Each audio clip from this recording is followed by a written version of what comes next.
அனைவருக்கும் கோபிநாத்தின் அன்பு வணக்கங்கள் நண்பர்களே. ரொம்ப முக்கியமான சுவாரஸ்யமான பதிவு, ரொம்ப சுருக்கமாக பார்த்துடலாம். நிறைய அற்புதங்கள் குடியிருக்கின்ற ஒரு இடம், நிறைய மர்மங்கள் குடிகொண்டுள்ள இடம் அப்படின்னு சொன்னோம்னா மவுண்ட் கைலாஷ் அப்படின்னு அழைக்கக்கூடிய அந்த கைலாய மலையைத்தான் இன்றளவும் உலகத்தினர் ஒரு வியப்போடு பார்த்து வருகிறார்கள்.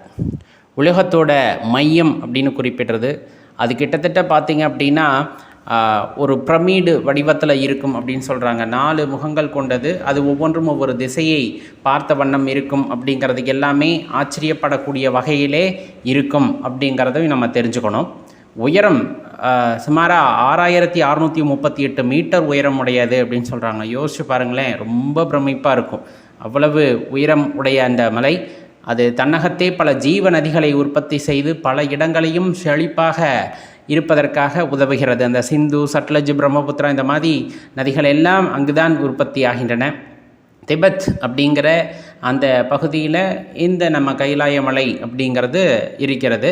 இங்கே 2 முக்கிய ஏரிகள் இருக்கின்றன. மானசரோவர், ராட்சதலம் அப்படின்னு சொல்லிட்டு 2 ஏரிகள் இருக்கிறது. ஒன்று நன்னீர் ஏரி மானசரோவர், மற்றொன்று ராட்சதலம் வந்துட்டு உப்பு நீர் ஏரி அப்படின்ட்டு வழங்கப்படும். ரொம்ப பெரிய ஏரி. இதில் ஒன்று அந்த மானசரோவர் வந்து சூரிய வடிவத்திலையும், இந்த ராட்சதலம் அப்படிங்கிறது வந்துட்டு நிலவு வடிவத்திலையும் இருக்கும் அப்படின்னு சொல்லுவாங்க. எனர்ஜி பேஸ்ட் அப்படின்னு போனோம் அப்படின்னா good energy and bad energy அப்படின்னு நம்ம சொல்கிறோம் இல்லையா, அந்த வகையில் இங்கே நிறைய ஆற்றல்கள், குட் எனர்ஜிஸ்ன்னு சொல்லக்கூடிய நிறைய நல்ல ஆற்றல்கள் இந்த இடத்திலே புதையுண்டு கிடைக்கின்றன அப்படிங்கிறாங்க. அதனால தான் இங்கே நிறைய இந்த மறைந்து இருக்கக்கூடிய குகைகள் நிறைய இருக்குமா, சின்ன சின்ன குகைகள். அதுக்குள்ளே எல்லாமே சாதுக்கள் வந்துட்டு நிறைய பேர் தவம் செய்வதாகவும் அங்கு வாழ்கிறார்கள் அப்படின்னும் குறிப்பிடப்படுது. அது அனைவரின் கண்ணுக்கும் தெரிய மாட்டார்கள் அப்படின்னும் சொல்கிறாங்க. ரொம்ப வித்தியாசமாக ஒரு சிலர் அவர்களை பார்த்திருப்பதாக வந்துட்டு குறிப்புகள் குறிப்பிடுகின்றன. அந்த வகையில் இந்த கைலை மலையை வந்துட்டு நம்ம கிரிவலம் வர்ற மாதிரி வரலாம் அப்படின்னு சொல்கிறாங்க. இங்கே நம்ம திருவண்ணாமலையில் கிரிவலம் வருவது போல் கைலை மலையை நம்ம கிரிவலம் வருவதும் உண்டு. அது கிட்டத்தட்ட பார்த்திங்கன்னா 52 கிலோமீட்டர் சுற்றளவு கொண்டது அப்படிங்கிறாங்க. குறைஞ்சபட்சம் ஒரு 15-18 மணி நேரம் வந்துட்டு எடுத்துக்கும் அப்படின்னு சொல்லப்படுது இதை சுற்றி வர்றதுக்கு. இது நம்ம இந்து மதத்துக்கு மட்டும் புனிதமானதா அப்படின்னு கேட்டோம்னா புத்த மதம், அதே போல் சமண மதம், இது இல்லை, எல்லாருமே வந்துட்டு அது ரொம்ப புனிதமானதாக பார்க்கிறார்கள்.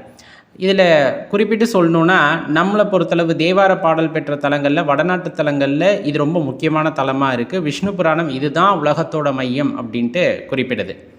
உலகத்தோட மையம் அப்படின்னு சொல்லும்போது இதில் நம்ம கவனிக்கத்தக்க வேண்டியது, இந்த கைலாய மலை அப்படிங்கிறது பூமிக்கும் சொர்க்கத்துக்கும் இடையிலான ஒரு பாதையாக அல்லது ஒரு வழியாக இருக்கிறது அப்படின்னும் நம்மவர்களால் நம்பப்படுகிறது.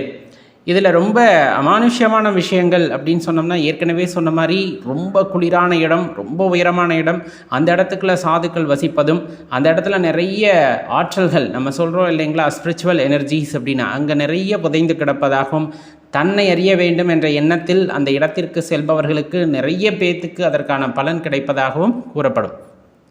இதில் தெளிவாக தெரிஞ்சுக்க வேண்டியது, இங்கே ஏஜிங் அப்படின்னு சொல்லக்கூடியது, வயதாகும் தன்மை அப்படிங்கிறது கொஞ்சம் அதிகமாக இருக்குது அப்படிங்கிறது அங்கு சென்று வருபவர்கள் சிலர் குறிப்பிடுகிறார்கள் அப்படின்னு தெரிஞ்சுக்கணும். நகம், இந்த முடியெல்லாம் கொஞ்சம் விரைவாக வளரும் அப்படின்னு சொல்கிறாங்க.